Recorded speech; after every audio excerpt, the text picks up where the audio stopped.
चला तर पहिल्यांदा मला आहे ना ब्राईट टू-बीचा केकची ऑर्डर आलेली आहे आणि दुसरा एक साधा केक बनवायचा होता. तर ब्राईट टू-बीचा आहे तो मिक्स फ्लेवरचा होता आणि त्याच्यासाठी मी जे आहे ना तो मँगो आणि स्ट्रॉबेरी फ्लेवर वापरला आणि ते छान असे बेस तयार करून घेतले आणि शुगर सिरप वगैरे अगोदरच तयार करून घेतलं होतं.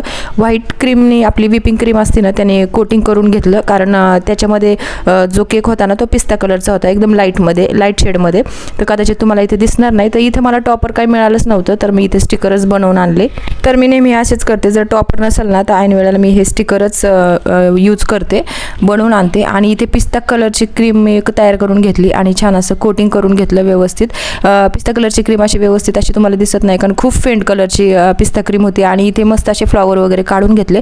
आणि होम बेकरचं एक वैशिष्ट्य आहे की हे जे स्प्रिंकल एडिबल असतात ना तर ते फक्त कस्टमायझेशनमध्येच मिळतं. आणि कसा झाला केक मला कमेंट करून नक्की सांगा, किती छान वाटतोय बघा. आणि दुसरा एक केक बनवलेला होता तो साधा पान मसाला फ्लेवर होता आणि हा ऑरेंज कलरचा होता. तर चलो भेटूयात आपण नेक्स्ट व्लॉगमध्ये. बाय.